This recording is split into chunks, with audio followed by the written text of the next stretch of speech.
In the heart of the Misty Hollow forest lay a village touched by a terrible fate. Every night, as twilight fell, the villagers turned to glass. Frozen statues, shimmering like crystal, eyes wide with silent fear. At dawn, they were human again, remembering nothing of the night's terror. But one girl was different. Born during the eclipse, the day the curse began, Lira never turned to glass. While others slept in crystal stillness, she walked the silent streets, feeling a magic pulse in the air, a secret humming beneath the silence. Some called her a witch, others the cause of the curse. But Lira knew she was something else. One night, a voice whispered from the edge of the black fog. "You are the last light bearer. The mirror waits." Her journey had just begun. Lira turned. No one was there. The next day, Lira climbed the tallest tree near the old shrine. From there, she could see the waterfall glinting under the sun. It was beautiful, but strange. The water never froze in winter. And at night, it shimmered in colors no one could name. She spent the day packing food, herbs, and a wooden pendant her mother had left her before she vanished years ago. The pendant had a strange symbol, a flame inside a mirror. That night, while the village turned to glass, Lira made her way to the waterfall. The forest path twisted unnaturally, but she knew the way. The trees bent aside for her, the grass didn't rustle under her feet. She stepped behind the waterfall. To her shock, she found a mirror, 7 feet tall, rimmed in gold, covered in vines. Its surface rippled like water. Etched at the bottom were ancient words: "Speak thy name, Lightbearer, and step through." She whispered, "Lira." The mirror glowed, then it swallowed her whole. Lira fell, floating through stars and darkness. Then, suddenly, she landed in a field of glowing blue flowers under a sky of shifting colors. Before her stood a woman, tall, radiant, and cloaked in robes that shimmered like galaxies. "I am Zahara, guardian of the mirror realm," she said. "And you, child, are the last hope." Zahara led Lira to a great crystal dome at the center of the realm. Inside floated orbs of light, each containing memories. Voices, songs. "These are souls," Zahara said. "Yours is missing. It was stolen long ago." Lira blinked. "My soul?" "Yes. That is why you never turn to glass. You are incomplete and protected."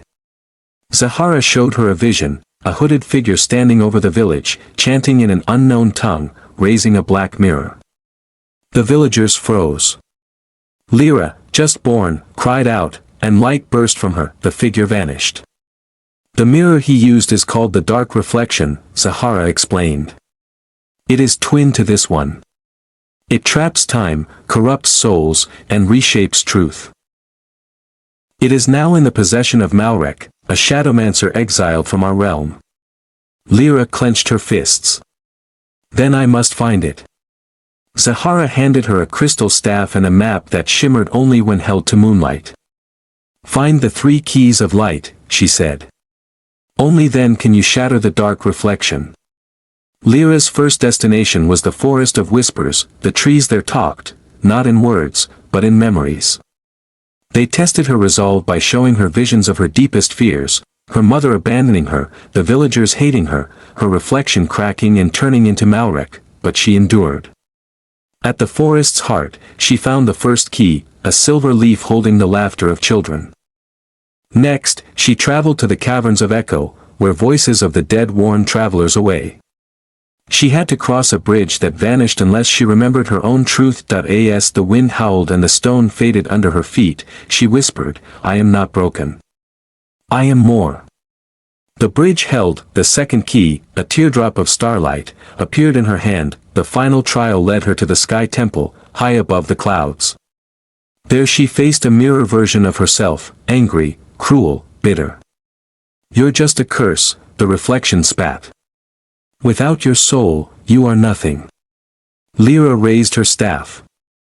"I may be incomplete," she said, "but I am still enough." The mirror shattered. The third key, a shard of dawn, floated into her palm. The map changed. A path appeared, leading her to a mountain where shadows danced unnaturally. At its summit stood Malrek, tall, draped in black, eyes like burning coals. "So you've come," he sneered. "Foolish child." Behind him floated the dark reflection, swirling with the trapped souls of her village. Lira stood firm. "Let them go." Malrek raised his hand, and shadows burst toward her, but her staff pulsed with light. The three keys flew into the air, spinning, fusing into a crown of flame. As it settled onto Lyra's head, she felt a surge of power, her soul, returning. A beam of pure light shot from her chest, piercing the dark reflection. Cracks formed. Malrek screamed as the mirror shattered, and with it, the curse. Lira fell to her knees. When she awoke, she was back in the village. The glass spell had broken.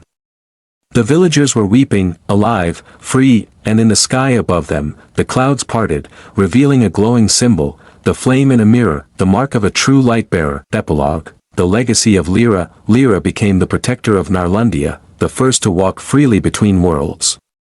The mirror of Zahara now stood in the village shrine, open to those who sought truth, not power, and every night, under moonlight, Lira would tell children stories of her journey, not to scare them, but to remind them. Even when you feel broken, you are made of light.